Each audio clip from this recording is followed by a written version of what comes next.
அவமானப்படுறது கள்ளன் என்றும் செய்து அவமானப்படுறது அல்ல. பேர் சொல்றாரு கிறிஸ்துவ நிமித்தம் அவமானப்படுறது. நீ குடும்பத்துக்கு அவப்பெயரை கொண்டு வர ஏன் தெரியுமா? அந்த கூட்டத்துல போய் சேர்ந்துட்ட. நம்முடைய பாரம்பரியம் என்ன, நம்முடைய குலப்பெருமை என்ன, அதெல்லாம் விட்டுட்டு இந்த இயேசு இயேசுன்னு இந்த அலேலியா கூட்டத்துல போயிட்ட பாருங்க. எனக்கு அவமானமா இருக்குது சொல்றாங்களா? மகிமை சிலுவையின் செய்தி இது மகிமை, பிதாவானவருக்கு ஏற்ற மகிமை. அது எப்படிங்கிறத பார்க்க போறோம். எப்படிங்கிறத பார்க்க போறோம். அருமையா தீத்துல இருந்து வசனத்தை எடுத்து சொன்னாங்க. எனக்கு ரொம்ப சந்தோஷமா இருந்தது. நமக்கு எளிதில் புரியாத நீண்ட வாக்கியங்களை எடுத்து சொல்றது ரொம்ப அருமையா இருக்கு. அதெல்லாம் நம்ம கற்றுக்கொள்ளணும். இப்பொழுது இன்னொரு பகுதி தீத்துல எழுதின பவுல் எபேசியர் 3ஆம் அதிகாரம் எடுத்து வைத்துக் கொள்ளுங்கள். எபேசியர் 3ஆம் அதிகாரம் இதுவரை வாசிக்காதவங்க வாசிக்கலாம். ஆண்கள்லையும் பெண்கள்லையும் பின்னால் உட்காந்துருக்கவங்களையும் வாசனம் கூட இவங்க வாசிக்க வேண்டாம். வாசனவங்க வாசிக்க வேண்டாம், மற்றவங்க வாசிக்கலாம். அங்க ஓரத்தில் உட்காந்துருக்கவங்க, ஜன்னல் பக்கத்தில் உட்காந்துருக்கவங்க பைபிளை எடுக்கணும், வாசிக்கணும். இந்த எடுத்து வைத்துக் கொள்ளுங்கள். இந்த எபேசியர் 3ஆம் அதிகாரம் 14ஆம் வசனத்திலிருந்து 19ஆம் வசனம் வரை வாசிக்க வேண்டாம். எடுத்து வைத்துக் கொள்ளுங்கள். நான் சொல்றதை நல்லா கவனமா கேளுங்க. எந்த அளவுக்கு புரியுதோ ஆண்டு உங்களுக்கு புரிய வைத்தாலும் புரிந்தவர்கள் உங்களுடைய மனக்கண்கள் தெளிவாகும். இந்த எபேசு சபைக்காக இந்த எபேசு நிருபம் பவுல் எழுதின எல்லா கடிதங்களும் ஒரு தனிப்பட்ட சபைக்கு எழுதப்பட்ட கடிதங்கள். ஆனா இந்த எபேசியருக்கு எழுதப்பட்ட நிருபம்னு சொல்லப்படுற நிருபம் வெறும் எபேசு பட்டணத்துக்கு மட்டும் எழுதப்பட்டதல்ல. அது ஆண்டவரை அறிந்த ஆண்டவருடைய பிள்ளைகள் அனைவருக்கும் எழுதப்பட்டது. 1ஆம் அதிகாரம் எபேசியர் 1:1 தேவனுடைய சித்தத்தினாலே இயேசு கிறிஸ்துவினுடைய அப்போஸ்தலராகிய பவுல்,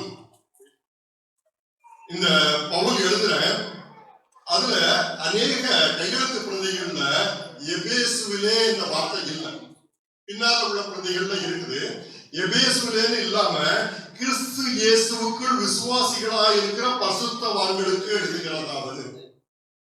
மற்ற எல்லாமே கொரிந்தியருக்கு எழுதுனது நமக்குரிய சத்தியமும் அதுல இருக்குது. பிலிப்பியருக்கு எழுதுனது நமக்குரிய சத்தியமும் அங்க இருக்குது. ஆனா இது எபேசியருக்கு மாத்திரம் எழுதுனது இல்ல. எபேசியருக்கு எழுதப்பட்ட காப்பிய பார்த்து டிரான்ஸ்லேட் பண்ணியிருக்கோம். ஆனா ஒரு தடவை பவுல் எழுதும் போது எந்தெந்த பட்டணத்துல இருக்கிறீங்களோ உங்க பட்டணத்து பெயரை போட்டுக்கலாம். இது கிறிஸ்து இயேசுக்குள் விசுவாசிகளா இருக்கிற பரிசுத்தவான்களுக்கு.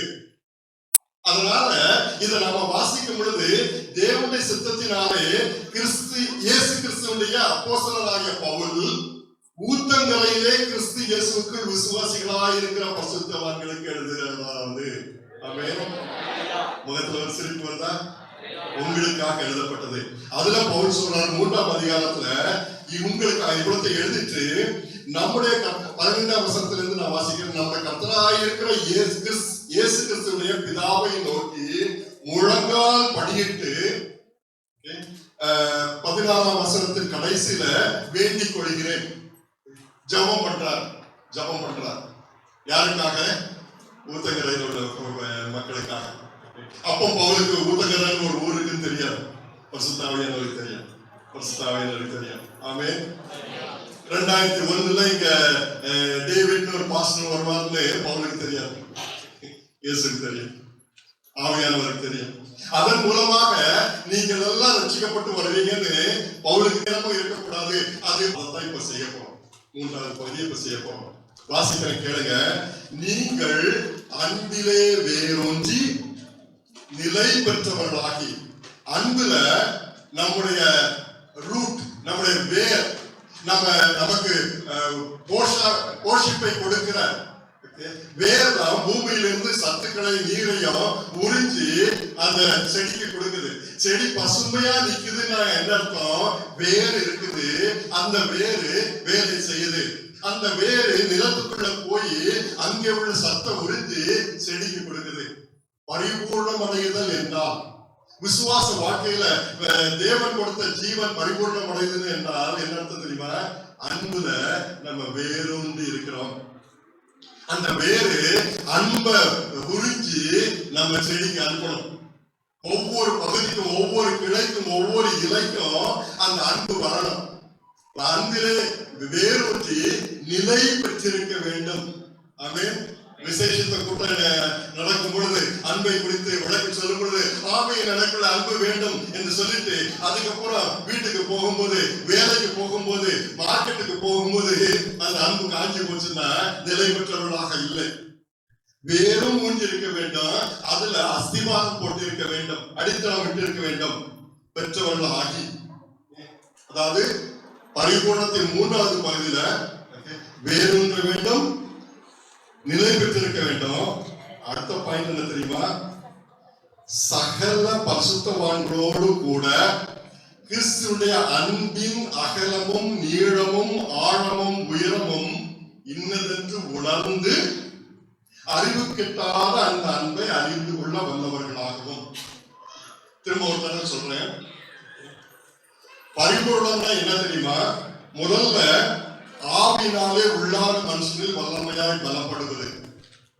2வது விசுவாசத்தினாலே கிறிஸ்து உங்கள் இருதயங்களில் வாசமாய் இருப்பது. 3வது அறிவு கட்டாத அந்த அன்பை அறிந்து கொள்ள வல்லவர்களாய் இருப்பது. இந்த 3 தான் பரிபூர்ணப்படுதலின் 3 படிகள்.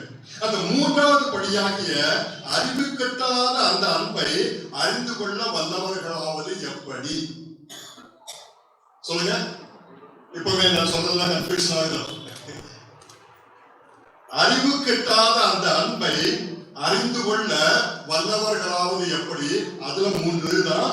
முதல்ல அன்பிலே வேரூன்றி நிலை பெற்றவர்களாகி சகல பரிசுத்தவான்களோடு கூட கிறிஸ்துவுடைய அன்பின் அகலமும் நீளமும் ஆழமும் உயரமும் இன்னதென்று உணர்ந்து அதை செய்யறதுக்கு தான் இப்ப வந்திருக்கிறோம். அடுத்த கொஞ்ச நேரம் இதைத்தான் செய்யப்போம். சரிங்களா? 9 to 11 சொன்னாங்க. அப்படித்தானே சொன்னாங்க. 11க்கு முடியாது. 11க்கு இன்னைக்கு ஆராதனை முடியாது. நான் பண்ண போற பிரசங்கமும் ஆண்டவர் நம்மளோட உழைக்கி சொல்ல போற 11 மணிக்கு முடியாது. இல்ல 11 மணி வரதான் இருக்கிறதுக்கு தான் நான் ஆயத்தமா இருக்கிறேன், நான் போகணும், 11 மணிக்கு நான் போகணும், அல்லது 11:15 போகணும்னு சொன்னாலும் போகணும். யாரையும் நாங்கள் தடை பண்ண மாட்டோம். ஏன் 11:15 நீங்க எழுதி போயிட்டீங்கன்னு கேட்க மாட்டோம். ஆனா இது எவ்வளவு நேரம் போகலாம். ஆனா என்ன செய்ய போறோம்? சகல பரிசுத்தவான்களோடு கூட. பரிசுத்தவான்கள்னா யாரு? யாரு? ஒரு பாவமும் செய்யாதவர்கள். நம்ம ஒவ்வொருவரையும் குறித்து வேதம் என்ன சொல்ல தெரியுமா? நாம் பரிசுத்தவான்கள். 1ஆம் வசனத்துல சொல்லியிருக்கிறார், ஊத்தங்கரையிலே கிறிஸ்து இயேசுவுக்குள் விசுவாசிகளாக இருக்கிற பரிசுத்தவான்களுக்கு எழுதுகிறாரு. யாருக்கு எழுதப்பட்ட கடிதம் இது? யாரு? நாம பக்கத்தில் உள்ளவங்களை பார்த்து நீங்க பரிசுத்தவான் சொல்லுங்க. சொல்லல என்ன சொல்ல? நீங்க அவங்களுக்கு சொன்னீங்களா? நீங்க அவங்களுக்கு சொன்னீங்களா நீங்க பரிசுத்தவான்? சாரி, நான் பரிசுத்தவான் என்று வேதம் சொல்றது. இப்ப பக்கத்துல உள்ள விசுவாசி சொன்னாங்க நீங்க பரிசுத்தவான். நான் பாவமே செய்யாத ஆளுன்னு இல்லை. பரிசுத்தவான் அர்த்தம் என்ன தெரியுமா? பாஸ்டர் சொல்லி கொடுத்துருப்பாங்க. அர்த்தம் we are set apart. பரிசுத்தவான்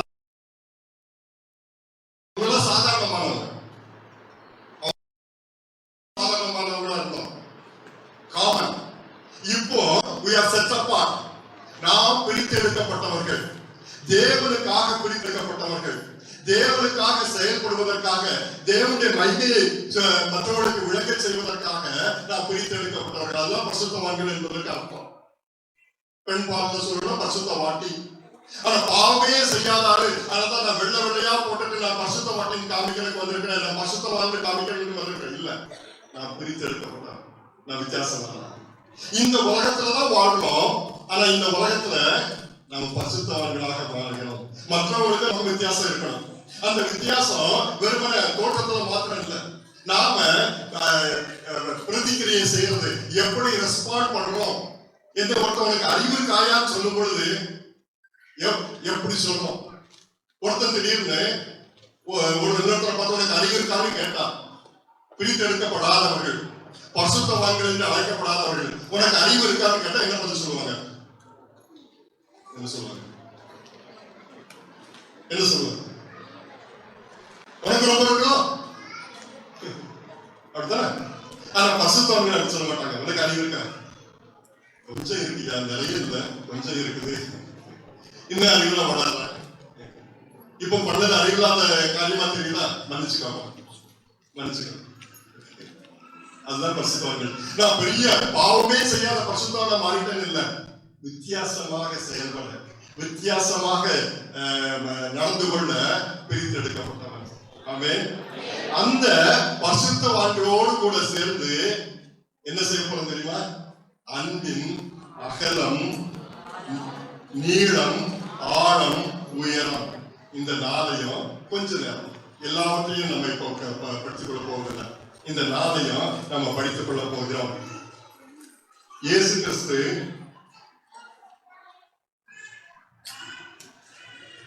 உலகத்துல இருந்த நாட்கள்ல பல பிரசங்கங்கள் பண்ணார். ஆர்டர் பண்ண பிரசங்கங்கள் நிறைய பைபிள்ல இருக்குது. ஞானஸ்தானம் பெற்ற நாள்ல இருந்து மனதிருங்கள் பரலோகராஜ்யம் சமீபத்திருக்கிறது ஊர் ஊரா தெருவா கிராமமா பிரசங்கம் பண்ண போயிடுச்சார். நல்ல பெரிய பிரசங்கங்களும் பண்ணியிருக்கிறார். பெரிய பிரசங்கங்கள் அவர் பண்ணியிருக்கிறது பைபிள்ல எழுதியிருக்கிறது தெரியுமா? இயேசு பண்ண பிரசங்கங்கள்லயே ரொம்ப பாப்புலரான ரொம்ப பெரிய பிரசங்கம் எது தெரியுமா? மலை பிரசங்கம். மத்தேயு 5ஆம் அதிகாரம், 6ஆம் அதிகாரம், 7ஆம் அதிகாரம்னு 3 அதிகாரங்கள்ல கலிலேயாவில் உள்ள ஒரு மலையில திரளான ஜனங்கள் அவருக்கு பின்னால வரும் பொழுது அவர்களை உட்கார வச்சு சீஷர்கிட்ட பேசினத மற்றவங்களும் கேட்டாங்க. 5, 6, 7 கலிலேயாவில் உள்ள ஒரு மலையில அவர் பண்ண பிரசங்கம். அதையே பூரா தியானிச்சுட்டு இருக்கலாம். வேற என்ன பிரசங்கம் அவர் பண்ண பிரசங்கம் பெருசா நீளமா பைபிள வச்சிருக்கு தெரியுமா? நிறைய ஊமைகள் சொன்னார ஊமைகள்லாம் எழுதி இருக்குது. ஒலிவ மலையின் ஒரு மலையில மத்திய 24, 25 இது பிரசங்கம் கிடையாது. மத்திய 24, 25ல ஒலிவ மலை எருசலேமுக்கு வெளியே ஒரு மலையில உட்கார்ந்து இருக்கும் போது சீஷர்கள் அவர்கிட்ட வந்து கேட்கிறாங்க, இந்த தேவாலயம் இடிக்கப்பட்டு போகும்னு சொன்னீங்களா? செவ்வாய்க்கிழமை நடந்தது. இந்த தேவாலயம் இடிக்கப்பட்டு போகும்னு சொன்னீங்களா? அது எப்ப நடக்கும் கேட்கும் போது மத்திய 24, 25ல ஒலிவ மலை பிரசங்கம். எனக்கு இது நான் பெரிய ஸ்காலர் சொன்னதுக்கு முன்ன எனக்கு ஆண்டவர் வெளிப்படுத்தப்பட்டது. இப்பொழுது நம்ம தியானிக்க போகிற பிரசங்கம் 3வது மலை பிரசங்கம். கொல்கத்தா மலையில அவர் பண்றாரு. கலிலேயாவில் உள்ள மலையில அவர் பிரசங்கம் பண்ணது 3 அதிகாரத்திற்கு எழுதி வச்சிருக்குது. ஒலிவ மலையில் அவர் பண்ண பிரசங்கம் சிறு கூட்டத்துக்கு தான் பண்ண பிரசங்கம் 2 அதிகாரத்தில் எழுதப்பட்டிருக்குது. அவர் மகிமைப்படுவதற்காக பூமியில் உள்ள அனைவரையும் இழுத்துக் கொள்வதற்காக உயர்த்தப்பட்ட நேரத்துல கொல்கத்தா மலையில அவர் பண்ண பிரசங்கம். அவர் எப்படிப்பட்ட சூழ்நிலையில் இருந்தால் தெரியுமா? திடகாத்திரமா நல்ல உற்சாகமா பிரசங்கம் பண்ணக்கூடிய நிலையில இல்லை. அடிச்சு மிதிச்சு காரி துப்பி அவரை வாரினால முதுகெல்லாம் கிழிச்சு தலையில முள்முடிய வச்சு அந்த கோலால அடிச்சு எல்லாம் அவரை சித்திரவதை பண்ணி துவம்சம் பண்ணி அந்த சிலுவையை சுமந்து கொண்டு வச்சு சிலுவையில் அடிச்சு நடுவெயில்ல 12 மணி நேரத்துக்கு 3 மணி வரை அவரை அங்க சிலுவையில தூக்கி வச்சிருக்குது. மூச்சு விட முடியாது, பேச முடியாது, மிகவும் கஷ்டப்பட்டு கால வேதனையோட அத வச்சு கொஞ்சம் அந்த நுரையீரல்ல கொஞ்சம் காற்று போகும்படியாக இழுத்து 7 வார்த்தைகளை சொன்னார். பெரிய பிரசங்கம் கிடையாது, 7 வார்த்தைகள். எத்தனை பேருக்கு கேட்டதுன்னு தெரியாது. மலை பிரசங்கத்தை அநேகர் கேட்டாங்க, திரளான ஜனங்கள் உட்கார்ந்து கேட்டாங்க. கேட்டு முடிச்சுட்டு இது ஒரு அருமையான பிரசங்கம் தான். 7ஆம் அதிகாரத்து கடைசியில பரிசேயருடைய பிரசங்கத்தை கேட்டிருக்கிறோம், நபிகளுடைய பிரசங்கத்தை கேட்டிருக்கிறோம். அத மாதிரி இல்லையே, இது அதிகாரம் உள்ள ஒரு பிரசங்கம், இப்படிப்பட்ட பிரசங்கத்தை கேட்டதில்லை சொன்ன பெரிய கூட்டம் சொன்னாங்க. ஒலிவ மலையில பண்ண பிரசங்கத்தை சீஷர்கள் கேட்டாங்க. 12 பேரும் கேட்டாங்க, எழுதி வச்சிருக்கிறாங்க. அவங்களுக்கு புரியல. ஆனா 70வது கிபி 70ல எருசலேம் தலைமட்டமாக்கப்பட்டதை அவங்க பார்த்தாங்க. இன்னமும் உலகத்து கடைசியில நடக்க போகுதுன்னு எதிர்பார்த்து கொண்டிருக்கிறோம். ஆனா இந்த கொல்கத்தா மலை பிரசங்கத்துல 7 வசனங்களை ஏதோ இருக்கிற ஜீவனை அப்படியே சேர்த்து ஏதோ ஒரு பலவீனமான குரல்ல சொன்னாரு. அதுல 4 வசனங்களை நம்ம தியானித்து கிறிஸ்துடைய அன்பின் அகலம், நீளம், ஆழம், உயரம் இவற்றை இந்த பரிசுத்தவான்களோடு கூட சேர்ந்து நம்ம அறிந்து கொள்ள போகிறோம். ஆமென். முதல் பிரசங்கத்துக்குள்ள அன்பின் அகலம். தேவன் அன்பாகவே இருக்கிறார். அன்புனா தேவன். தேவனை பற்றி ஒரு வார்த்தை சொல்லுங்கன்னா அவர் அன்பு. அந்த அன்பினுடைய 4 பரிமாணங்களை பார்க்கணும். ஒரு சதுரம்னா கியூப்னு சொல்லுவோம். செவ்வகத்தை 4 டைமென்ஷன் 3 டைமென்ஷன் உள்ள செவ்வகத்துக்கு என்ன பேர் உண்டு? ரெக்டாங்கிள். அது 2 பரிமாணம் உள்ளது. 3 இருந்ததுன்னா ட்ரையாங்கிள்.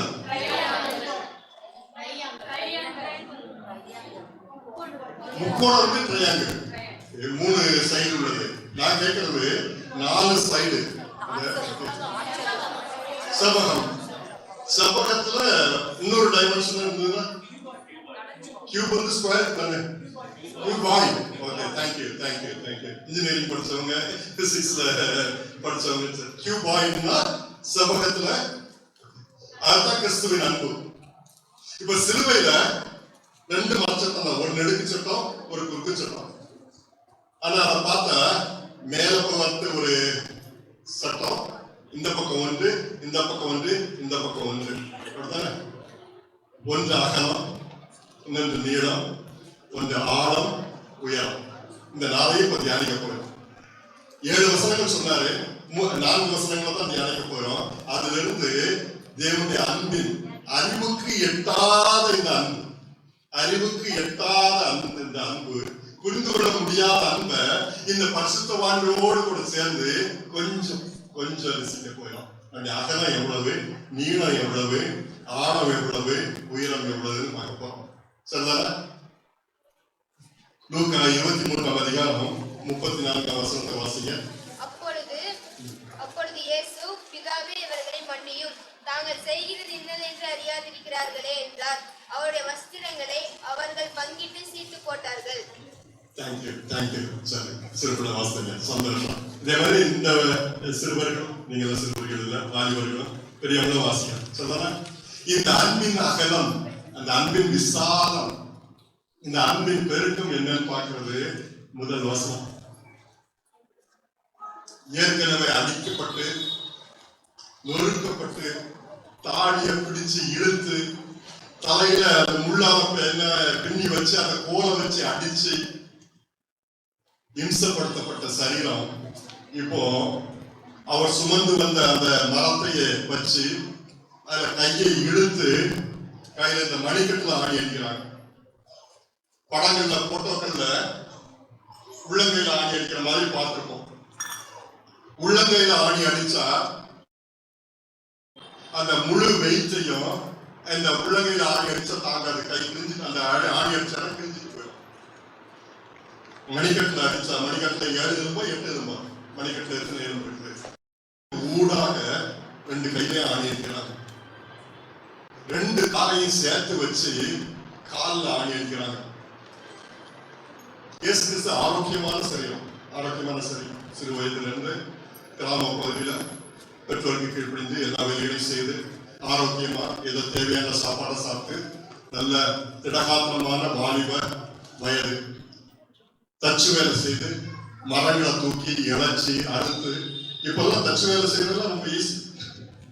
நம்ம பிளம்பிங்லாம் ஈஸி. அன்றைக்கெல்லாம் ஜிஐ பைப் வாங்கி அதுல த்ரெட் போடுறதுக்கு வேர்த்து விறுவிறுத்து த்ரெட் போடுவாங்க.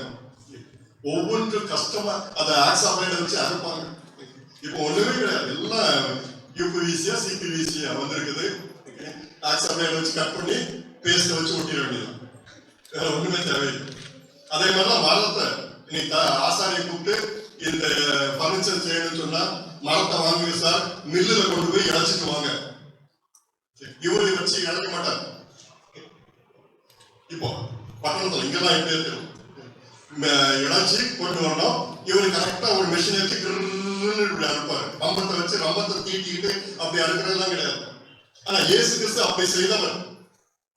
அந்த ஆரோக்கியமான உடம்புல ஒரு வியாதி கிடையாது, ஒரு வியாதி கிடையாது. நம்முடைய வியாதிகள் எல்லாம் அவர் சுமந்தார், அப்படிதானே? எனக்கு தலைவலிக்குது, அந்த தலைவலி அவர் சுமந்தார். எனக்கு பல் வலிக்குது, பல்வலியை அவர் சுமந்தார். எனக்கு நெஞ்சு வலிக்குது, நெஞ்சு வலியை அவர் சுமந்தார். வயிற்று வலிக்குது, வயிற்று வலியை அவர் சுமந்தார்.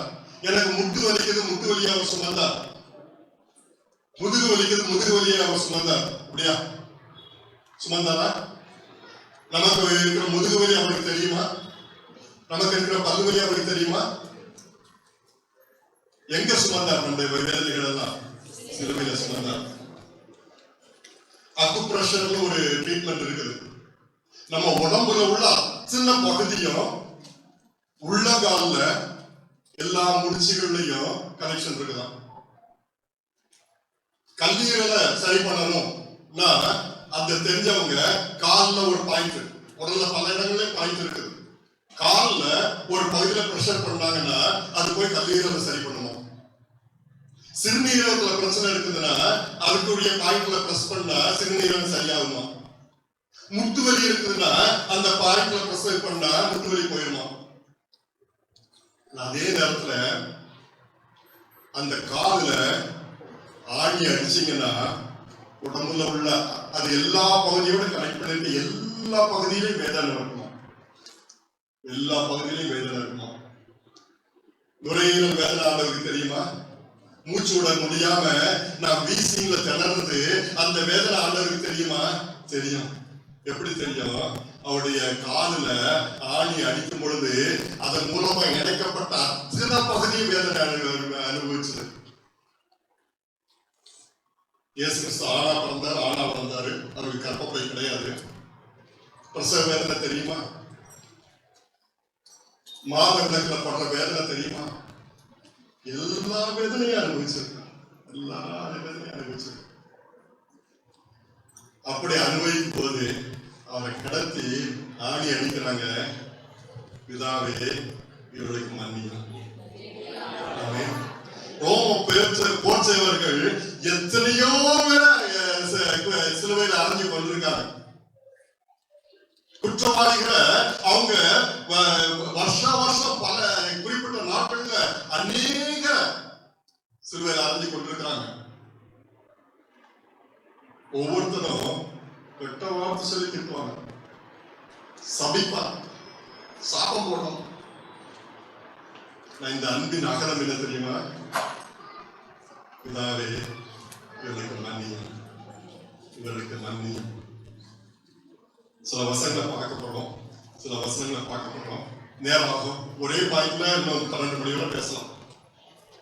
யாத்திராகமம் 33ஆம் அதிகாரம், யாத்திராகமம் 33ஆம் அதிகாரம் வேகமா 18 to 23 கொஞ்சம் வேகமா வாசிக்கிறவங்க வாசிங்க. அப்பொழுது அவன் உம்முடைய மகிமை எனக்கு காண்பித்தருளும் என்றான். அதற்கு அவர் என்னுடைய தயையை எல்லாம் நானும் உனக்கு முன்பாக கடந்து போக பண்ணி கர்த்தருடைய நாமத்தை உனக்கு முன்பாக கூறுவேன். எவன் மேல் கிருபையாயிருக்க சித்தமாயிருப்பேனோ அவன் மேல் கிருபையாயிருப்பேன். எவன் மேல் இரக்கமாயிருக்க சித்தமாயிருப்பேனோ அவன் மேல் இரக்கமாய் இருப்பேன் என்று சொல்லி நீ என் முகத்தை காண மாட்டாய். ஒரு மனுஷன் என்னை கண்டு உயிரோடு இருக்க கூடாது என்றார். பின்னும் கர்த்தர், இதோ என்னண்டையில் ஒரு இடம் உண்டு, நீ அங்கே கன்மலையில் நில்லு. என் மகிமை கடந்து போகும்போது நான் உன்னை அந்த கன்மலையின் வெடிப்பிலே வைத்து நான் கடந்து போகும் மட்டும் என் கரத்தினால் மூடுவேன். பின்பு என் கரத்தை எடுப்பேன், அப்பொழுது என் பின்பக்கத்தை காண்பாய், என் முகமோ காணப்படாது என்றார். Thank you sister. Thank you. இந்த வசனத்தை வேகமா வாசிக்கிறதுக்காக உங்களுக்கு சான்ஸ் கொடுத்தேன். சந்தோஷம். இன்னொரு பகுதியை வாசிக்கணும். ஆண்டவர் ஒருவர். இப்ப மோசே ஆண்டவர்கிட்ட கேட்கிறாரு, ஆண்டவரே உங்களுடைய மகிமையை காணும். இன்றைக்கு என்ன வெள்ளின்னு சொன்னோம்? மகிமையின் வெள்ளி. மனுஷகுமாரன் மகிமைப்படும் நேரம், பிதா அவரை மகிமைப்படுத்தின நேரம். இப்போ மோசே ஆண்டவரே உங்களுடைய மகிமையை காண்பின்னு சொல்றாரு, கேட்கிறாரு. ஆண்டவர் சொல்றாரு, உனக்கு ஸ்பெஷலா என் மகிமை காமிக்க போறேன். ஏன்? யார் மேல கிருபையா இருக்கு நான் நினைக்கிறோம் அவங்க மேல கிருபையா இருக்கும். என் மகிமை எல்லாத்தையும் கொண்டு போய் காமிக்க மாட்டேன். அநேக நேரங்கள்ல நம்ம திருப்பிரசங்கத்துக்கு போயிருக்கிற நேரத்துல நம்ம சுத்தி ஒரு கும்பல் சேர்ந்து நம்ம திட்டி நம்ம அடிச்சு நம்ம உதச்சி நம்ம நிந்தப்படுத்தும் போது ஆண்டவரே உடைய மகிமையை காமியும் ஆண்டவரே நீர் இப்பொழுது வந்து நின்றால் மனுஷங்களுக்கு நம்ம நினைக்கிறோம் மகிமையை காட்டும் ஆண்டவரே நீர் தான் பெரியவர் என்பதை காட்டும் ஆண்டவரே அநேக நேரங்களில் ஜெபிக்கிறோம். மோசே சொல்றாரு என் மகிமையை உனக்கு காமிக்கிறேன், என் மகிமையை காமிக்கிறேன். அதுவும் ஒரு பிரிகாஷன் எடுத்துதான். என் மகிமைய நீ சரீரத்தில் உள்ள கண்களால நீ பார்த்து உயிரோடு இருக்க முடியாது. ஆனா உனக்கு ஒரு விசேஷத்தை அரேஞ்ச்மெண்ட் பண்ண போறேன். என்ன பண்ண போறேன்? ஒரு கர்மலை பிளவுலாம் போய் நின்னுக்கோ, நான் உன்னை மூடிடும். ஆண்டவருக்கு கை இருக்குது மூடினாரு அப்படின்னா நம்ம லிட்டர்லாம் நினைக்க வேண்டாம். நான் உன்னை மூடிடுவேன். முழு மகிமையை உன்னால பார்க்க முடியாது. ஆனாலும் உனக்கு மகிமையை காமிக்கணும்னு எனக்கு ஆசை இருக்கு. சூரிய கிரகணம், அந்த சூரிய கிரகணம் முடிஞ்சு அந்த சூரிய வெளிச்சம் வரத கண்ணால பார்க்க கூடாது, பார்க்க முடியாது. அப்படிதான். ஆனா பாக்குறதுக்கு சில லென்ஸ் வச்சிருக்காங்க, சில விதங்களை வச்சிருக்காங்க. அல்லது நிழல்ல பாருங்க, அல்லது பெண்கோல் இதுல பாருங்கன்னு சொல்றாங்க. அந்த மாதிரி மோசே ஆண்டவருடைய மகிமையை பார்க்கறதுக்கு ஒரு அரேஞ்ச்மெண்ட் பண்றாரு. நமக்கு புரியும்படியா அப்படி போட்டுருக்குது. நான் முன்னால கடந்து போவேன், முன்பக்கத்தை நீ பார்க்க மாட்டேன், பின்பக்கத்தை ஆண்டவருக்கு முன்பக்கம் பின்பக்கம் கிடையாது. இந்த மகிமை முழு மகிமை நீ பார்க்க முடியாது. மகிமைங்க ஒரு பகுதியை காமிக்கிறேன், அதை பார்த்து திருப்திப்பட்டுக்க. நீ உயிர்த்தெழுந்த சரீரத்துல அதெல்லாம் மோசைக்கு தெரியாது. நீ வரும்பொழுது இந்த மகிமையா முகமுகமா பார்க்க போற. இப்போ ஒரு சின்ன பகுதியை காமிக்கிறேன் சொல்லிட்டு ஆண்கள் ஒருவர் இந்த பகுதியை வாசிங்க வேகமா. 34ஆம் அதிகாரம், யாத்திராகமம் 34ஆம் அதிகாரம் 5 முதல் 9 வசனங்கள் சீக்கிரம் வாசிங்க. அந்த மகிமையை ஆண்டவர் காமிக்கிற நேரம். கர்த்தர் ஒரு மேகத்தில் இறங்கி அங்கே அவன் அருகே நின்று கர்த்தருடைய நாமத்தை கூறினார். கர்த்தர் அவனுக்கு முன்பாக கடந்து போகிற போது அவர், கர்த்தர் கர்த்தர் இரக்கமும் கிருபையும் நீடிய சாந்தமும் மகாதயையும் சத்தியம் உள்ள தேவன், 1000 தலைமுறைகளுக்கு இரக்கத்தை காக்கிறவர், அக்கிரமத்தையும் மீறுதலையும் பாவத்தையும் மன்னிக்கிறவர், குற்றவாளியை குற்றமற்றவனாக விடாமல் பிதாக்கள் செய்த அக்கிரமத்தை பிள்ளைகளிடத்திலும் பிள்ளைகளுடைய பிள்ளைகளிடத்திலும் 3ஆம் 4ஆம் தலைமுறை மட்டும் விசாரிக்கிறவர் என்று கூறினார். Okay, thank you. இதுதான் மோசேக்கு ஆண்டவர் காட்டின மகிமை. நான் மகிமை உள்ளவர், உங்களுடைய மகிமை எனக்கு காமியும் ஆண்டவர்னு சொல்லும் பொழுது ஆண்டவர் மோசைய ஒரு பிளவுல வச்சு மறைச்சு வச்சுட்டு அதுக்கப்புறம் கையை எடுத்து என் மகிமையை பாருங்கன்னு சொல்லும் பொழுது என்ன கேட்குது? 5ஆம் வசனத்துல போடுங்க. ஓகே, அடுத்த வசனம். அவருடைய பேரை சொல்றாரு, கர்த்தர் கர்த்தர் யெகோவா, யாஹ்வே யாஹ்வே. இந்த மகிமை என்னது? இரக்கமும் கிருபையும் நீடிய சாந்தமும் மகாதயையும் சத்தியமும் உள்ள தேவன். இன்னும் மகிமையினுடைய ஒரு பகுதி அடுத்த வசனத்தை 1000 தலைமுறைகளுக்கு இரக்கத்தை காக்கிறவர். எல்லாரும் சேர்ந்து வாசிப்போம். அக்கிரமத்தையும் மீறுதலையும் பாவத்தையும் மன்னிக்கிறவர். ஆண்டவருடைய மகிமை அக்கிரமத்தையும் மீறுதலையும் பாவத்தையும் பைபிள்ல போட்டுக்க. அக்கிரமம்னா கிரமம் இல்லாதது, ஒழுங்குக்கு ஆப்போசிட் இருந்து ஒழுங்கீனம். நம்மகிட்ட இருக்குதா? சின்ன பிள்ளைகிட்ட இருக்கிற ஒழுங்கீனம் நமக்கு தெரியும். நம்மகிட்ட இருக்கிற ஒழுங்கீனம் நமக்கு மேல இருக்கிறவங்களுக்கு தெரியும். நம்ம ஒழுங்கீனம் நமக்கு தெரியாது. நம்ம எல்லாம் ஒழுங்கு பிள்ளைகள் தான். நம்மகிட்ட ஒழுங்கீனம் இருக்குது, அக்கிரமம் இருக்குது. மீறுதல் என்ன தெரியுமா? மீறுதல் மீறுதல் ஒரு லைன் போட்டு இந்த லைனை தாண்டாத, அதை தாண்டினா அதுக்கு பேர் வந்து மீறுதல், டிரான்ஸ்கிரஷன். பிள்ளைகள் நம்ம சொல்ல மீறுதா? மீறுதலா? எப்படியா? நாம மீறுறோமா? மீறவே மாட்டோம். பிள்ளைகள் தான் மீறும். டிரான்ஸ்கிரஷன் ஒழுங்கு இல்லாம இருக்கிறது ஒழுங்கு அக்கிரமம். இருக்க வேண்டிய எல்லைக்குள்ள இருக்காம வெளியே போறது மீறுதல். பாவம். பாவம் என்ன தெரியுமா? ஆண்டவர் உட்கார்ற இடத்துல போய் நான் உட்கார்ந்து என் சுயத்தை ஆண்டவரை நீர் ஒழுங்கு ஆண்டவரே ஒதுக்க வச்சுட்டு என் சுயத்தை தூக்கி அங்க வைக்கிறது. 3 நம்மகிட்ட இருக்கு. ஒழுங்கீனம் இருக்குது, மீறுதல் இருக்குது, பாவம். சுயத்தை தூக்கி மனிதத்தில் வைக்கிறது இருக்குது. ஆண்டோட மகிமை என்ன தெரியுமா? நன்றி நன்றி நன்றி.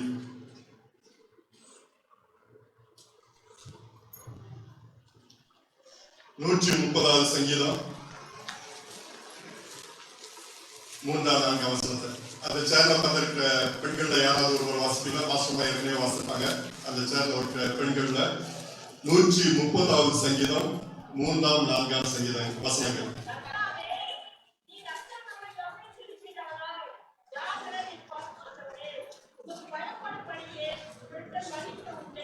ஆமென்.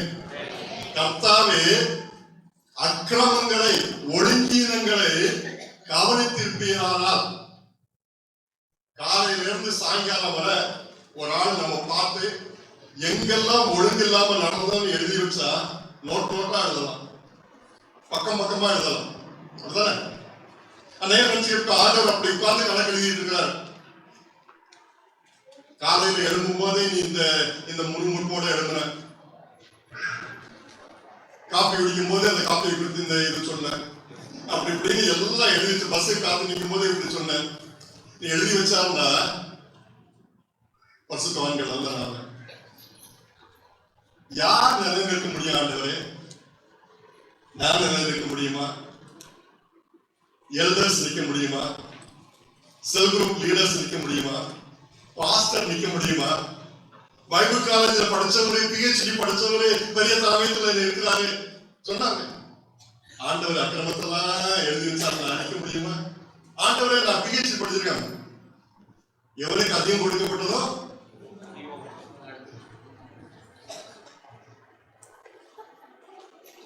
அடுத்த வருஷத்தை போடுங்க. உமக்கு பயப்படும்படிக்கு உம்மிடத்தில் மன்னிப்பு உண்டு, மன்னிப்பு உண்டு, மன்னிப்பு. ஆண்டவருடைய மகிமை என்னது? மன்னிப்பு. அந்த மன்னிப்பு இருக்கிறதுனால சில சொல்லுவாங்க, கிறிஸ்தவங்க என்ன தப்பு வேணாலும் பண்ணிக்கலாம், போய் மன்னிச்சிடும் சொன்னா பண்ணிக்கலாம். அப்படியே கிறிஸ்தவர்கள் இப்ப பிரசங்கம் பண்றாங்க. ஹைப்பர் கிரேஸ், பெரிய கிரேஸ். அந்த கிருபை என்ன தெரியுமா? நீ செய்ய போற தப்பையும் ஆண்டவர் மன்னிச்சிட்டார். போ, நீ போய் தப்பு பண்ணு, அதே ஆண்டவர் மன்னிச்சிட்டார். ஆண்டவர் மன்னிக்கிறதுனால நான் அவருக்கு பயப்படணும். மன்னிச்சிருவாரா? மன்னிச்சிருவார். செய்ய போற தப்ப மன்னிச்சிருவார், மன்னிச்சிருவார். துணிகளை வந்தது மிதிச்சு எடுத்துவார், பழுத்து திரும்பி எடுத்துருவார். அவருக்கு பயப்படணும். மன்னிக்கிற தேவன் அவருக்கு பயப்படணும். இயேசு கிறிஸ்து அந்த கொல்கத்தா மலையில பிரசங்கம் பண்ணது முதல்ல என்ன தெரியுமா? என் அன்பின் நகரத்தை பாருப்பா, அன்பின் நகரத்தை பாரு. யாருக்காக ஜெபம் தெரியுமா? என்னை ஒப்பு கொடுத்தவங்களுக்காக. இவன் கொலைக்கு பாத்துறன்னு சொல்லி அவங்களே டிசைட் பண்ணிட்டாங்க. ஜட்ஜ்மெண்ட் கொடும். என்ன கேட்கிறாங்க? என்ன ஜட்ஜ்மெண்ட்ங்கிறத இவங்க சொல்லி அந்த ஜட்ஜ்மெண்ட் கொடும். நாங்க இந்த லா படிச்ச மாதிரி கிடையாது, நான் விசாரிக்காம நான் ஜட்ஜ்மெண்ட் கொடுக்க மாட்டேன். இவங்க குற்றச்சாட்டை சொல்ல வரும்போது என்ன குற்றம் செய்தாங்கன்னா சொல்றாங்க, அவங்களுக்கு ஒண்ணுமே இல்லை. அதை செய்தா இதை செய்தா தேவனை பற்றி தேவதோஷம் சொன்னா, அதுக்கு நான் குழந்தை கொடுக்க முடியாது. இல்ல இல்ல, சீசரை பற்றி அவன் சொன்னா வாங்கிட்டே வரல. ராயனுக்கு வழி கொடுக்க கூடாதுன்னு சொன்னா வரல. எதுக்கு சொன்னாங்க? தேவதோஷம் சொன்னா கொல்லுங்க. அதுக்குதான் ரோம சட்டத்தின் படி கொலை தண்டனை கொடுக்க முடியாது. இவர் ராயனுக்கு எதிராக சொன்னா விசாரிக்கலாம். நீர் உங்களுக்கு ராஜ்யம் உண்டு சொன்னீங்களா? ராஜ்யம் உண்டு, ஆனா இந்த உலகம் கூடியதில்லை. ராயனுக்கு சீசருக்கு நான் காம்படிட்டர் கிடையாது. உண்மையில என்னது? சீசருக்கு மேல. சீசருக்கு நானும் போய் நான் தான் ராஜான்னு சண்டை சீசர் எனக்கு ஈக்குவலே கிடையாது. ஒரு சுண்டு வரலாவது தட்டி போடலாம். 4 சீட்டு எடுக்கட்டும், 534 சீட்ல 533 சீட்டு எடுக்கட்டும், ஆண்டருக்கு ஈக்குவல் கிடையாது. ஆண்டருக்கு ஈக்குவல் கிடையாது. எல்லாத்துக்கும் புரிஞ்சது. முடியாதுன்னு சொன்ன இல்லை, நீர் இவனை கொலை குற்றம் கொடுக்கவில்லை என்றால் சீசருக்கு நீர் எதிரி. பயந்துதான் அவங்களுக்கு மன்னிப்பு கொடுக்கிறார், அவங்களுக்கு மன்னிப்பு கொடுக்கிறார். ஆண்டவருடைய அன்பின் அகலம் என்ன தெரியுமா? யாருமே வித்தியாசம் கிடையாது, யாருமே விதிவிலக்கு கிடையாது. இந்த அன்பு அவ்வளவு விசாலமானது. போச்சவன் எடுக்கப்பட்டிருக்கான். வேலை என்னது? சிலுவையில் அறையப்படுற குற்றவாளிக்கு ஆணியை வச்சு சுத்தியில வச்சு அடிக்கிறது. அவன் வேலை அது. இருதயத்தை கல்லாக்குறான். ஐயோ என் கையில அந்த முள்ளு குத்துனா எவ்வளவு வலிக்கும், இவனுக்கும் வலிக்குமே, அந்த எண்ணம் இருந்தா அந்த வேலையை அவன் செய்ய முடியாது. அவன் மனசை கல்லாக்கியவன் யாரா இருந்தானே, இவன் சுத்தமானா இருந்தானே, குற்றவாளியா இருந்தானே, எனக்கு வேலை இவனுக்கு ஆணி அடிக்கிறது. ஆணி அடிக்கிறான். யார ஆணி அடிக்கிறான் தெரியாம அடிக்கிறான். பிலாத்துவுக்கு மனைவியே சொல்லி அனுப்புற அவர் நீதிமான் சொல்லி. அந்த சேவர்களுக்கு தலைவன் சொல்றான், இவர் மெய்யாகவே தேவனுடைய குமாரன் சொல்றான். ஒன்னிய படைச்சவர் தாங்க. இந்த கையில ஆணி அடிக்கிற பத்தியா? உன்னை படைச்ச கை, உன்னை பாதுகாக்கிற கை, உன்னை வழிநடத்துற கை, உனக்கு ஒரு சாப்பாடு கொடுக்கிற கை, உனக்கு உடுத்து வைக்கிற கை, நீ கீழே விழும்போது உன்னை தூக்கி விடுற கை, அந்த கையில ஆணி அடிக்கிற பாரு. உனக்கு மீட்பு உண்டா? உனக்கு மன்னிப்பு உண்டா? நமக்கு சாப்பாடு கொடுக்கிற கையை கடிச்சோம்னா மன்னிப்பு உண்டா? நமக்கு பயப்படும்படி உங்களிடத்தில் மன்னிப்பு உண்டு, உங்களிடத்தில் மன்னிப்பு உண்டு. இந்த அன்பின் அகலம் அந்த மன்னிப்பை கொடுக்கிறார்கள். பிதாவே இவருக்கு மன்னியும், இவருக்கு மன்னியும். என்ன செய்யணும் தெரியாது, என்ன செய்யணும் தெரியாத கையை விரிச்சு வச்சு ஆணி அடிக்கிறான். 100 கணக்கில் ஆணி அடிச்சிருக்கிறான். என்ன செய்யணும் தெரியாதா? ரட்சகரை ஆணி அடிக்கிறப்பா, ராஜாவை ஆணி அடிக்கிறப்பா, தெரியாம செய்யறாங்க. ஆண்டவரே நன்றி, நன்றி. அந்த அக்கிரமத்தை, அந்த மன்னிப்பை நம்ம பெற்றிருக்கிறோமா? பெற்றிருக்கிறோம். ஆனா இப்பவும் பெற்றுக்கொண்டிருக்க வேண்டாம். இப்பவும் நமக்குள்ள அக்கிரமம் இருக்குது, நமக்குள்ள மீறுதல் இருக்குது, நமக்குள்ள ஒடுங்கீனம் இருக்குது. இன்னைக்கு காலையில கூட நான் அக்கிரம செயல் செய்துட்டு இருந்திருக்கேன். இந்த அன்பின் அகலம் அந்த அந்த அக்கிரமத்தை மன்னி ஒரு நிமிஷம் கூட கிடையாது, அரை நிமிஷம் உலகம் படிக்கணுமோ எல்லாரும் உலகம் படிக்கணும். மன்னிப்பு தான் அவருடைய மகிமை, அவருடைய மகிமை. அந்த மகிமையின் அகலத்தை சிலுவையில காட்டுறாங்க.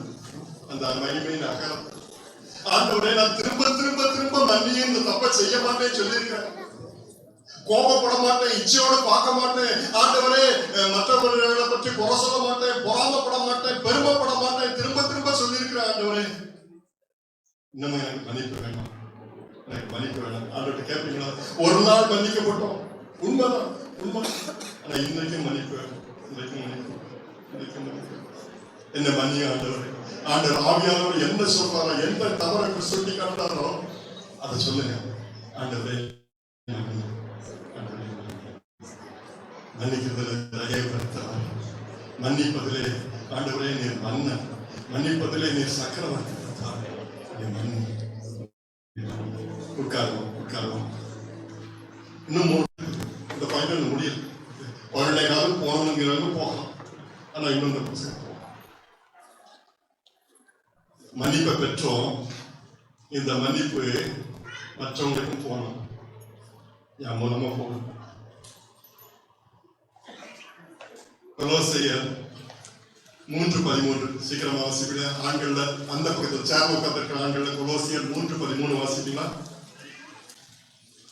கொலோசியர் 3:13 வாசிங்களா? ஆண்கள்ல ஒருவர் வாசிங்க. ஒருவர் தாங்கி ஒருவர் பேரில் ஒருவருக்கு குறைபாடு உண்டானால் கிறிஸ்து உங்களுக்கு மன்னித்தது போல ஒருவருக்கொருவர் மன்னியுங்கள். ஓகே, இந்த மன்னிப்பு எப்படி அகலம் விசாலமா போகுது தெரியுமா?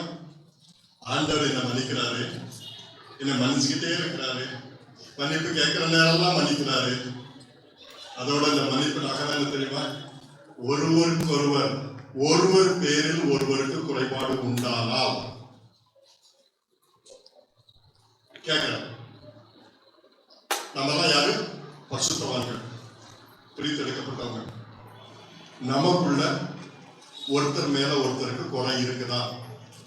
இருக்குதா? இருக்குது. பாஸ்டர் நல்லவர், பாஸ்டர் மேல உங்களுக்கு நல்ல அபிமானம் உண்டுன்னு எனக்கு நல்லா தெரியும். இந்த பாஸ்டர் இங்க பாஸ்டர் இங்க ஊழியத்துக்கு வரலன்னா நீங்க இன்னைக்கு என்ன செஞ்சுக்கிட்டு இருப்பீங்களோ தெரியாது, உங்களுக்கும் தெரியாது, ஆண்டவருக்கு தான் தெரியும். பாஸ்டர் நல்லவர், நல்ல குணாதிசயங்கள் இருக்குது. பாஸ்டர் என்னுடைய ஃப்ரெண்டு, அதனால யாரும் தலையாட்ட வேண்டாம். இந்த பாஸ்டர் மேலையும் பாஸ்டர் மேலையும் உங்களுக்கு ஒரு நேரத்தில் இல்லைன்னு சொன்னாங்க, இருக்குது. ஆனா இந்த அன்பின் அகலம் என்ன தெரியுமா? ஒருவரை ஒருவர் தாங்கி ஒருவர் பேரில் ஒருவருக்கு குறைபாடு உண்டானால் கிறிஸ்து உங்களுக்கு மன்னித்தது போல. கையில ஆணி அடிச்சவன குற்றமில்லாத ரத்தத்தை நான் கொலை தண்டனை கொடுக்குறப்பா, என்ன ஜட்ஜின்னு எனக்கு தெரியல. ப்ராசிக்யூஷன் ஒழுங்கா ப்ரூவ் பண்ணல, சந்தேகத்திற்கு இடம் இருக்கிறது, எனவே நான் விடுதலை பண்ணுகிறேன், அப்படி ஜட்ஜ்மெண்ட் கொடுக்கலாம். ஆனா இவர் தப்பே பண்ணல, ஆனாலும் கொலை குற்றம் கொடுக்கிறார்.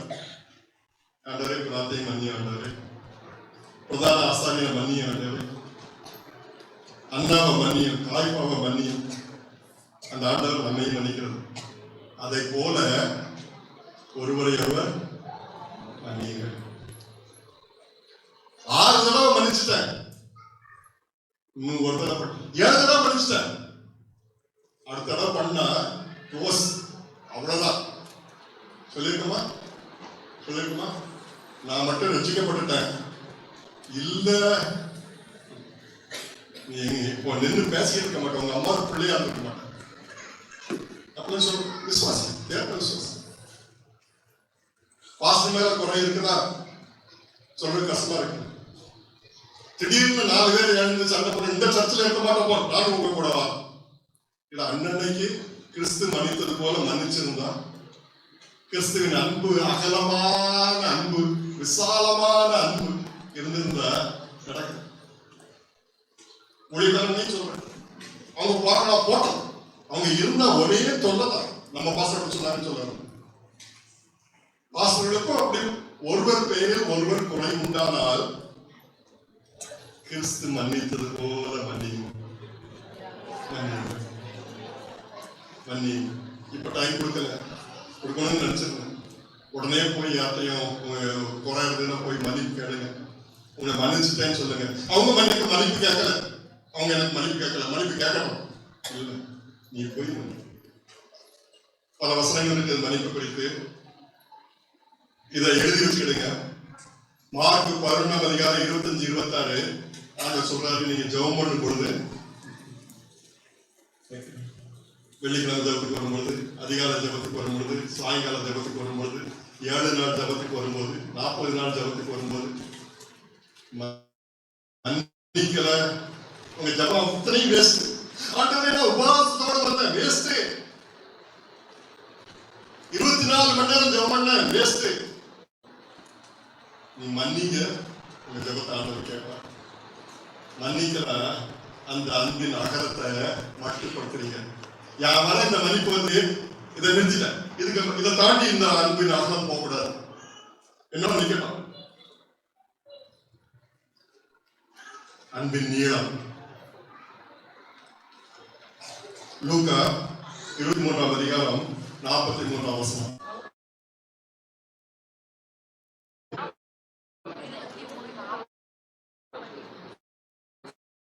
23, 43, 34 முடிச்சாச்சு. அன்பின் அகலத்தை முடிச்சாச்சு.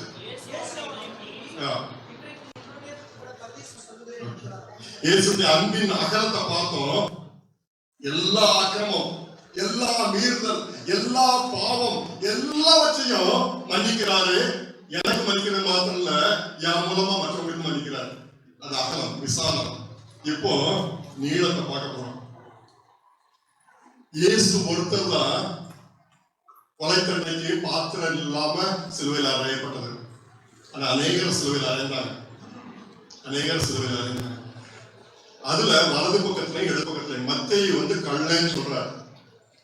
கள்ளன்னா யாரு? திருடன். மற்றவன் பொருளை திருடிக்கிட்டான். திருடனுக்கு கொலை குற்றம் கொடுப்பாங்களா? ஜெயில போடுவாங்க. கள்ளன்னு சொல்லிருக்குது, ஏதோ பிக் பாக்கெட் அடிச்சா அதனால சிலுவையில் இருந்தாங்கன்னு கிடையாது. குற்றவாளின்னு போட்டிருக்கு. குற்றவாளி. கள்ளன்னா பிறருடைய பொருளை எடுத்தவன். கொலை தண்டனை கொடுக்கக்கூடிய அளவுக்கு திருடுனானா, அதாவது இந்த சந்தேகம்லாம் விசுவாசிகளுக்கு வராது. நீங்கெல்லாம் வசனத்துல போட்டுக்கிறத அப்படியே நம்புறவங்க. அதை கொஞ்சம் படிக்க படிக்க படிக்க எங்களுக்கு நிறைய கேள்விகள் வரும். கள்ளனை கொலை தண்டனை கொடுப்பாங்க, தூக்கு தண்டனை. எதற்கு? இவன் திருடினா. அப்படியா? தூக்கு தண்டனை கொடுப்பாங்க. ஆனா தூக்கு தண்டனை கொடுக்க வேண்டிய திருடர்கள் நிறைய இருக்காங்க. ராஜாவுக்கு போக வேண்டிய பணத்தை ராஜா பேர்ல மோசம் பண்ணி அதை கொண்டு வந்து கோடி கோடியா சேர்த்து இருந்தான்னா அவனுக்கு கொலை குற்றம் கொடுத்தாங்க. ஏன்னா ராஜ துரோகம். அப்படி பண்ணவங்க நிறைய இருக்காங்க. பெரிய காரை வச்சுக்கிட்டு அந்த காருக்கு முன்னால கொடியை கட்டிக்கிட்டு சுத்திலும் படைகளை வச்சுக்கிட்டு இருக்கிறாங்க. அதனால பொது பணத்தை திருடி இன்னைக்கு என்ன சுத்தவான்கள் இருக்காங்க, வெளியே வரும், வெளியே வரும். லூக்கா என்ன சொல்றாரு? குற்றவாளிகளில் 2 பேர், கொலை குற்றத்திற்கு தகுதியானவர் 2 பேர். அதுல ஒருத்தன் கேலி பண்றான், ஒண்ணுமே செய்யாதவன், தேவகுமாரன் தான். நீ நாலு பேரை கஷ்டப்படலாம், நீ இறங்கி வா, எங்களையும் காப்பாத்து. ஜெயில 4 பேர் அடைச்சு போட்டுருக்கோம். ஒருத்தன் பலசாலி, இவனுக்கு ஜெயில உடைக்க தெரியுமா, நீ கூட நானும் உங்க கூட சேர்ந்து வெளியே வந்துடுவான் அப்படி சொல்றான். சொல்லுவான். அடுத்த குற்றவாளி சொல்றான், குற்றவாளி கொலை குற்றத்துக்கு பாத்திரவான். அவன் சொல்றான், இந்த நேரத்தில் சாகக்கூடிய நேரத்துல கூட உனக்கு சரியா புத்தி வேலை செய்யலையா? குற்றம் இல்லாதவர்ப்பா, குற்றம் இல்லாதவர். நீயும் நானும் சாகரத்துக்கு தகுதியானவங்க, நீயும் நானும் சாகரத்துக்கு தகுதியானவங்க. இந்த சமுதாயத்துக்கு விரோதமா நான் தப்பு பண்ணிருக்கிறோம். இந்த சமுதாயம் நீங்க எனக்கு வேண்டாம்னு சொல்லிட்டு, சமுதாயம் உங்களை ஊரை விட்டு விலக்கி வைக்கிறேன்னு சொல்லிட்டு, இந்த சமுதாயம் நீங்க இந்த உலகத்துல வாழ லாயக்கில்லாதவங்க, நீங்க வேண்டாம், உங்களை கொன்னுடணும்னு சொல்லிட்டு சமுதாயத்தின் விளிம்புல போய் நிக்கிறேன், உயிரின் எல்லையில போய் நிக்கிறேன். நின்னுக்கிட்டு, ஆண்டவரே உடைய ராஜ்யத்துல வரும்போது என்ன நினைச்சுக்கிட்டோம், என்ன நினைச்சுக்கிட்டோம். இப்படி ஜெபிக்கிறதுக்கு அவனுக்கு தைரியம் எப்படி வந்துச்சு? இவன் குற்றவாளின்னு இவனுக்கு நல்லா தெரியுது, இந்த கொலை தண்டனைக்கு தகுதியானவன் நல்லா தெரியுது. ஆனா அவனிடத்துல ராஜ்யத்துல வரும்பொழுது என்ன நினைச்சுக்கிட்டான்? அடுத்த என்ன சொன்னா, இப்பவே நீ இறங்கு, இன்னும் இறக்கி விடு, திரும்ப போய் என்ன பண்ணுவேன், திரும்ப அதை குற்றத்தை பண்ணுவேன், அதை கொள்ளையை அடிப்பேன், இறக்கி விடு. இவன் சொல்றான், நான் நியாயமா நான் தண்டிக்கப்பட வேண்டிய ஆண்டவரே, நம்முடைய ராஜ்யத்துக்குள்ள வரணும். எப்படி அந்த ஜெபிக்கிற எண்ணம் வந்து தெரியுமா? அவர் அடிக்கப்படும் பொழுது பக்கத்துல தான் கிடக்கலாம். அவர் அடிச்ச பிறகு இவன் அடிப்பான். அவர் அடிக்கும்போது, ஆண்டவரே மன்னி, ஆண்டவரே ரொம்ப ஆடி அடிச்சவனே உங்களால மன்னிக்க முடியும்னா என்னை மன்னிக்க முடியும் ஆண்டவரே, என்னை மன்னிக்க முடியும் நினைச்சுக்கலாம். ஆண்டவரே, இந்த அன்பின் நீளம் என்ன தெரியுமா? உலகத்தில் எந்த கோடிக்கு போனாலும் நீளமா வரும். ரீச் பண்ண முடியாத, தொட முடியாத தூரத்துக்கு போயிட்டேன் பாஸ்டர். நான் நல்ல விசுவாசியா இருந்தேன் பாஸ்டர், சபைக்கு முன்னால இருந்து நான் பாட்டு பாடினேன் பாஸ்டர், ஊழியத்துக்கு முன்னால இருந்த பாஸ்டர். நான் பண்ணிருக்க தப்பு உங்களுக்கு தெரியாது. நான் ரொம்ப தூரத்துக்கு போயிட்டேன், வெளியே தான் நான் வேஷம் போட்டுட்டு இருக்கிறேன், நான் ரொம்ப தூரத்துக்கு போயிட்டேன் பாஸ்டர். இந்த அன்பின் நீளம் அங்க கூட வரும், இங்க கூட வரும், இங்க கூட வரும். பிடிச்சி எழுத்துட்டு நான் பண்ணி வைக்க போயிட்டேன் பாஸ்டர். விசுவாசின்னு சொல்றதுக்கு வெக்கமா இருக்கு. தகப்பனே, அது சொல்ற கூட என் நாக்கு கூசுது. ஏன் தெரியுமா? நீ உயிரோட இருக்கும்போது நீ செத்து போயிட்டு எனக்கு நீ அப்பா இல்ல, என் சொத்த கொடுன்னு வாங்கிட்டு போனேன். அந்த அப்பா சொல்றதுக்கு எனக்கு தைரியம் கிடையாது, எனக்கு உரிமை கிடையாது. வேலைக்காரன் வச்சுக்கிட்டு வேலைக்காரன் வச்சுக்கிட்டு இப்படிதான் நான் போய் கெஞ்சினேன். இவ்வளவு சொத்துக்கு உரிமையான இந்த சொத்தை கையில வச்சு ஏடிஎம்ல போய் நினைச்ச பணத்தெல்லாம் எடுத்து நினைச்ச விதமா வாரி வீசுனேன். ஒவ்வொருத்தா போய் ஏயா எனக்கு ஒரு வேலை குடியா வேலை குடியா வேலை குடியா நீ வேலைக்காரனா வச்சுக்கோ நீ வேலைக்காரனா வச்சுக்கோன்னு கேட்டேன். ஒருத்தனும் கொடுக்கல.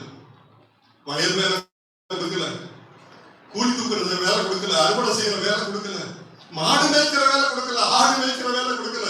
ஏன்னா அதுக்கெல்லாம் நான் தகுதி இல்லை. பண்ணி வைக்க வச்சான், பண்ணி வைக்க வச்சான். சாப்பாடு கொடுக்கல, பண்ணி தீவனத்தை திங்கதான் பார்த்தேன். என்னை வேலைக்காரனா வச்சுக்கிட்டீங்களா அப்பா, என்னை வேலைக்காரனா வச்சுக்கிட்டீங்களா?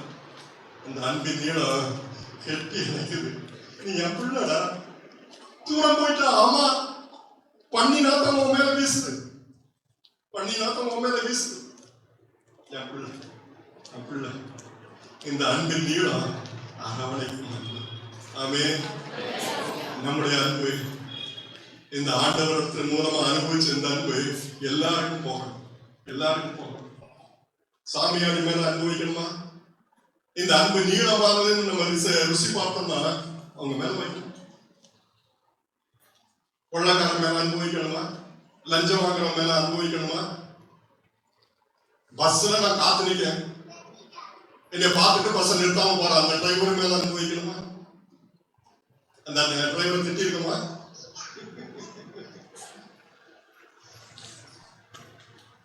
நமக்கு முன்னால ஒரு பைக் காரை பிடிபட்டு போறான், எங்கேயா போய் விழுந்து தொலை.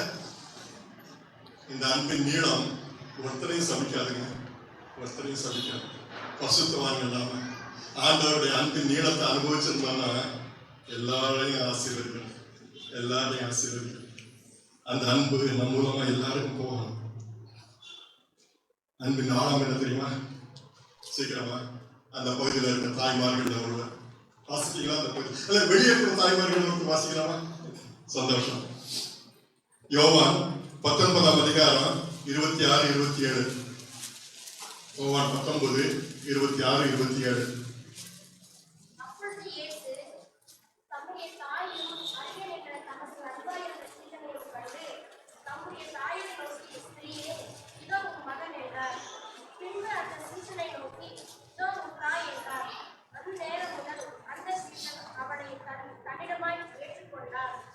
அன்பின் ஆழத்தை பார்க்க போறோம், ஆழத்தை பார்க்க போறோம். இந்த 3 காரியங்கள் சொல்லியிருக்குது. சுத்தி எவ்வளவோ ஆட்கள் நிற்கிறாங்க, வேடிக்கை பார்க்கறவங்க நிற்கிறாங்க, கிண்டல் பண்றவங்க நிற்கிறாங்க, பரியாசம் பண்றவங்க நிற்கிறாங்க. ஒரு அடி வாங்கி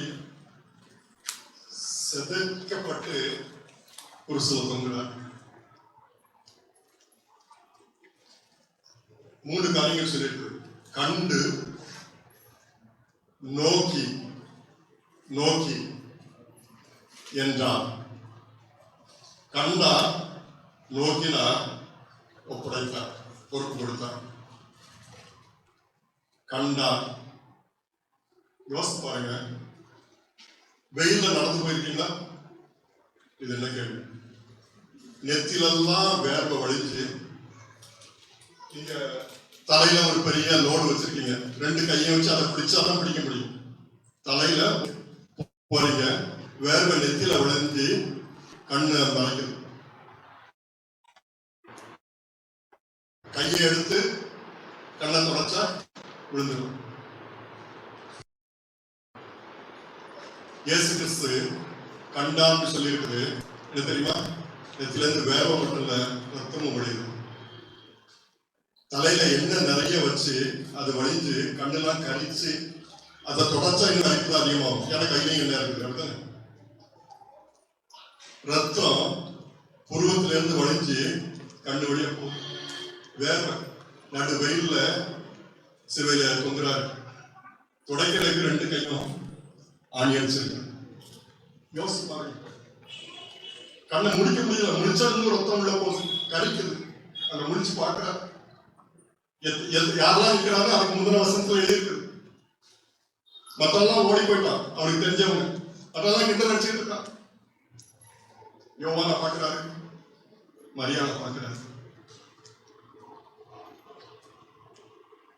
எப்படி பார்த்தாரு? எப்படி? ஏன்னா ரத்தம் வடிச்சு கண்ணை முடிக்க கூட முடியல. பார்த்துட்டு மரியாதை நோக்கி, காண்கிறதுக்கும் நோக்கிறதுக்கும் வித்தியாசம் இருக்கு. Seeing and looking.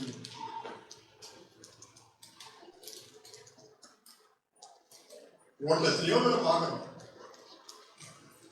ஒருத்தரை பர்டிகுலரா பார்த்தோம்னா அந்த ஆள் மேல அக்கறை இருக்குன்னு அர்த்தம். அந்த ஆளை நமக்கு தெரியும். அந்த ஆளுக்காக ஒரு நோக்கத்தை வச்சிருக்கோம். அந்த ஆள்கிட்ட பேச விரும்புகிறோம், அல்லது அந்த ஆளை நல்ல அவருடைய அடையாளத்தை நம்ம மனதுல பதிக்க வைக்க விரும்புகிறோம்னு அர்த்தம். அப்படித்தானே? சும்மா பார்த்துட்டு போறோம். ஆனால் பார்க்கலையா? நிறைய பேர் இருந்தாங்க. சர்ச்சைக்கு இன்னைக்கு வந்தார பார்த்தீங்களா? பார்க்கலையா? ப்ளூ கட்டன் போட்ட சேட்டா போட்டு உட்கார்ந்து பார்க்கலையா? நிறைய பேர் இருந்தாங்க. புது சட்டை போட்டவங்களும் இருந்திருப்பாங்க. நான் பார்க்கலையா? அது கண்டு நோக்கி, எனக்கு அம்மா இல்லை, உன் மகன் இல்லை. அல்லேலூயா. அதான் அந்த ஆனது. எங்கேயோ நான் கிடந்தேன், எங்கேயோ அலைந்தேன். என்னை கூட்டி அணைச்சி அவரோட சேர்த்தது மாத்திரம் இல்ல, எனக்கு இவங்க அக்கா, எனக்கு இவங்க அண்ணன், எனக்கு இவங்க அங்கிள். ஆமென். கொஞ்சம் எழுதி நின்று, இன்னொரு பாயிண்ட் இருக்குது, கொஞ்சம் எழுதி நின்று ஒருத்தர் கையை ஒருத்தர் பிடிச்சு. எதுக்கு எழுதி நிக்க சொல்றேன்னா, போகலாம். இந்த அன்பின் ஆழம் புது உறவுகளை கொடுத்திருக்குது. பக்கத்துல உள்ளவங்க கையை பிடித்தீங்களா? பச்சாச்சோ அவங்க என்ன ஜாதியோ, என்ன படிச்சிருக்காங்களோ, என்ன ஸ்டேட்டஸ்ல இருக்காங்களோ, காலையில என்ன சாப்பிட்டாங்களோ, அவங்க வீடு எவ்வளவு சுத்தமா இருக்கும் சுத்தமா இல்லையோ, நான் உடனே அவங்க குறை சொல்றக்கா சொல்றேன். ஆனா உங்களை கண்ட அதே ஆண்டவர், உங்களை நோக்கின அதே ஆண்டவர் அவங்கள நோக்கி, இதோ உன் தாய், இதோ உன் மகன். அன்பின் ஆழங்க, அன்பின் ஆழம். இந்த உலகத்துல யாருக்கும் வாயில சொல்லுவாங்க, நாம அப்படித்தான் வாயில சொல்லிட்டு இருக்கோம், பிரதர் சிஸ்டர் சொல்லிட்டு இருக்கோம். பிரதர் சிஸ்டர், தோற்றம் சிஸ்டர் சொல்லி கலந்து கொண்டு அவங்க பாருங்க அன்னைக்கு எங்க போனாங்க, என்ன பேசுனாங்கன்னு எனக்கு தெரியும். அன்பின் நீளத்தை நான் இன்னும் ருசி பார்க்கிறேன். அன்பின் நீளத்தை நான் ருசி பார்க்கிறேன். பக்கத்துல உள்ளவங்களுக்காக கையை பிடிச்சு, ஆண்டவரே இந்த உறவுக்காக நன்றி ஆண்டவரே, இந்த உறவுக்காக நன்றி ஆண்டவரே, இந்த உறவுக்காக நன்றி ஆண்டவரே. யோவான் உடனே அந்த நேரமே அவளை தன் வீட்டிலே ஏற்றுக்கொண்டார். அந்த நேரமே ஏற்றுக்கொண்டார். அல்லேலூயா. ஆண்டவர் கொடுத்த உறவு. டேவிட் பாஸ்டர் எங்க பிறந்தாங்கன்னு பல தடவை சொல்லியிருக்கிறாங்க. இதை நெய்வேலியில பிறந்தாங்கன்னு. நான் எங்க பிறந்தேன்னு அவங்களுக்கு தெரியாது, பாலக்கோட்டையில பிறந்தேன். ஆனா இந்த அன்பின் ஆழம் எங்களை சகோதரர்களா மாற்றிருக்கு. உங்களை சகோதரர்களா மாற்றிருக்கு. உங்களை சகோதரர்களா மாற்றிருக்கு. அல்லேலூயா. ஆண்டவரே, இந்த அன்பின் ஆழத்திற்காக நன்றி ஆண்டவரே. உங்களிலே ஒருவருக்கொருவர் நீங்கள் வைத்திருக்கிற அன்பை பார்த்து இவங்க அன்பின் ஆழத்தை ருசி பார்த்தவர்கள். இவங்க கூப்பாடு போனவங்க, இவங்க ஒப்பாரி வைக்கிறவங்க, இவங்க சமுதாயத்துக்கு தொந்தரவு பண்றவங்க இல்ல, இவங்களுக்குள்ள உள்ள அன்பை பாருங்க. அன்பின் ஆழத்தை ருசி பார்த்தவர்கள் இவர்களை போல நானும் சேரணும், எனக்குள்ள அன்பு வரணும். அல்லேலூயா.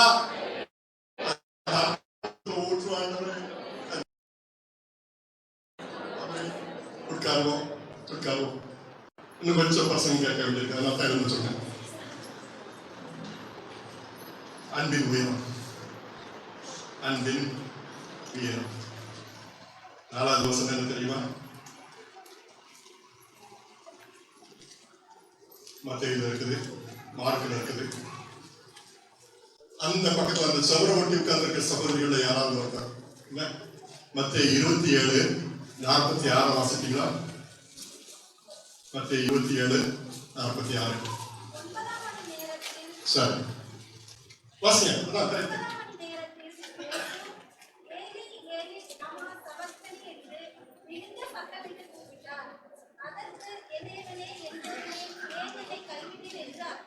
அல்லேலூயா.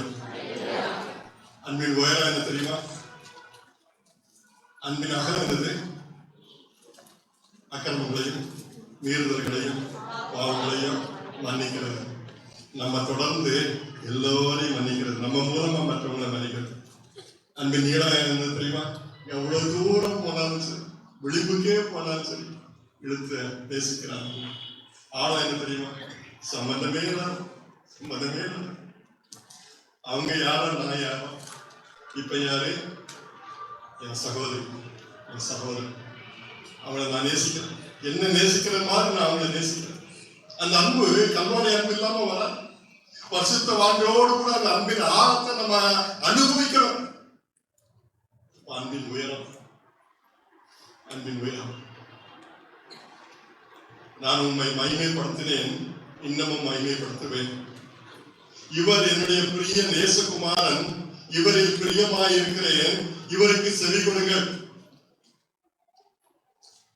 அப்படி சொன்ன ஆண்டவர்கிட்ட இந்த அன்பின் நேசகுமார், மகிமைப்படுத்தப்படுகிற குமாரன் கூப்பாடு போட்டார். என் தேவனே, என் தேவனே, ஏன் என்னை கைவிட்டீர்? அந்த சனகரின் சங்கத்தில் உள்ளவங்க, ஆசாரியன்னு சொல்றவங்க, லாயக்கில்லாத அந்த பசங்க என்னை கொலை குற்றம் சாட்டி என்னை கொலை செய்ய தண்டனை வாங்கி கொடுத்துட்டாங்க. ஜட்ஜ்மெண்ட்னா என்னன்னு தெரிஞ்சோம், ரூல்ஸ்னா என்னன்னு தெரிஞ்சோம், தான் பதவியை காப்பாற்றி கொள்றதுக்காக எனக்கு குலத்தை கொடுத்துட்டான். யார ஆணி அடிக்கிறோம் தெரியாம ஆணி அடிக்கிறான். அவங்களெல்லாம் மன்னிச்சுட்ட ஆண்டவரே, கூட நின்ற குற்றவாளியை மன்னிச்சுட்ட ஆண்டவரை, ஏற்றுக்கொண்ட ஆண்டவரே, அவர்களுக்குள்ள உறவை கொடுத்துட்ட ஆண்டவரே. இப்போ உங்க நோக்கி பார்க்கிறேன், நீர் ஏன் என்னை கைவிட்டீர்? நீர் ஏன் என்னை கைவிட்டீர்? என்னை சுற்றி எப்படி இருக்கு தெரியுமா? 22ஆம் சங்கீதத்தில் உள்ள வசனம். 22ஆம் சங்கீதத்தில் திருப்பலாமா? 22ஆம் சங்கீதம் 1ஆம் வசனத்திலிருந்து போன தம்பி. 22ஆம் சங்கீதம் 1ஆம் வசனம். என் தேவனே, என் தேவனே, ஏன் என்னை கைவிட்டீர்? எனக்கு ரட்சியாமல், எனக்கு ரட்சியாமல் இருக்குது.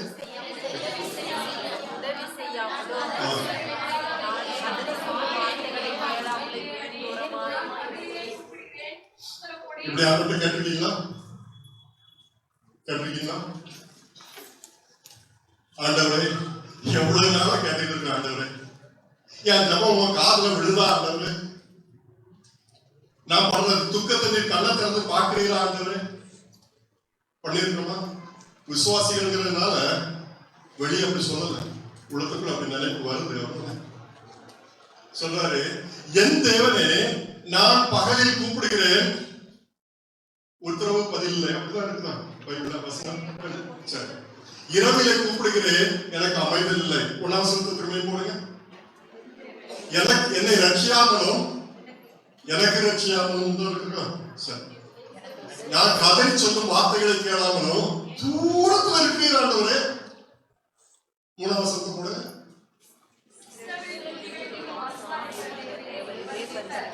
இந்த வசனத்தை நம்ம தனியா எடுத்தோம்னா இத வொர்ஷிப் லீடர்ஸ் எல்லாம் எடுத்து பயன்படுத்துவாங்க. ஆண்டவர் எங்கே உட்கார்ந்து இருக்கிறார்? துதிகளுக்குள்ளே உட்கார்ந்து இருக்கிறார், வாசமா இருக்கிறார், போட்டிருக்கிறார். நம்ம துதிச்சோம்னா அந்த துதிகள் மத்தியில ரொம்ப சந்தோஷமா வந்து அவர் சிங்காசனத்தை அவர் பாசிட்டிவா சொல்லுவோம். நேர்மறையில சொல்ற வசனம் 2-3 அந்த 2ஐயும் சேர்த்து வாசித்தீங்கன்னா, 3ஐயும் சேர்த்து வாசித்தா என்ன அர்த்தம் தெரியுமா? பைபிள் காலேஜ் டீச்சர் வந்து இப்படி தப்பா சொல்லிட்டு போயிட்டாருன்னு நினைக்காதீங்க.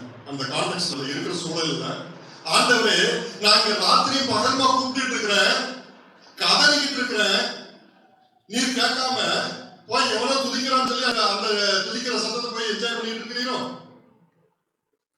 என்னுடைய கூப்பிடுதல் உங்க காதுல விழலையும்? அதுதான் இந்த அர்த்தம். இந்த இடத்துல நான் இங்க கதறிக்கிட்டு இருக்கிறேன், ராம மகன் கதறிக்கிட்டு இருக்கேன், அதை கேட்காம எவ்வளவு பாட்டு பாடிக்கிட்டு இருக்கான்னு சொல்லி அதை கேட்க போயிட்டீரோ?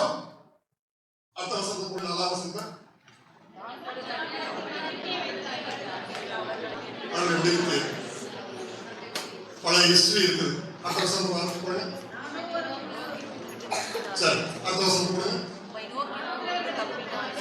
நான் நிந்திக்கப்பட்டு அவமதிக்கப்பட்டு இருக்கிறேன், நான் கதறது உங்க காரணம் விடலையா? என்ன காளைகள் சூழ்ந்திருக்குது, நாய்கள் சூழ்ந்திருக்குது. ரட்சிப்பு எனக்கு இல்ல, இதோ முங்கி போற பரியாசம் பண்றாங்க. சாகர கொஞ்சம் தான் இருக்குது. யாரும் எனக்கு உதவி செய்ய போறதில்லை.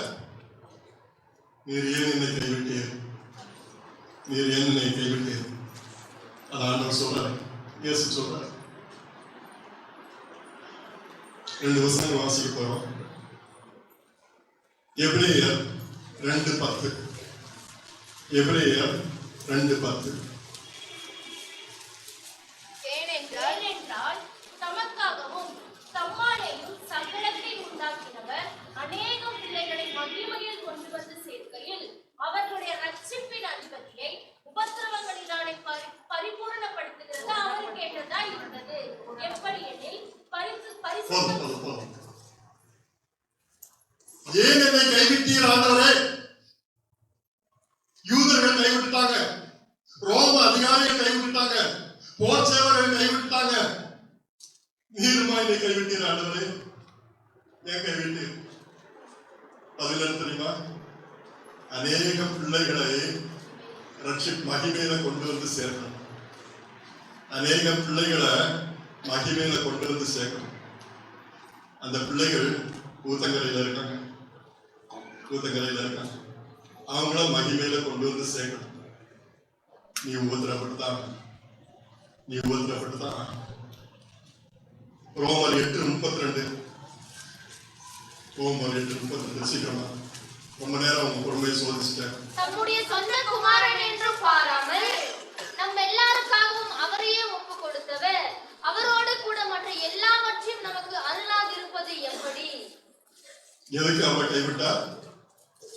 சொந்த குமாரன் என்று பாராமல், நேச குமாரன் என்று பாராமல், காளைகள் அவரை சூழ்ந்து இருக்கும் பொழுது காட்டாமிருகத்தின் கொம்புல இருந்துகிட்டு அவரை கதறுகிறார்.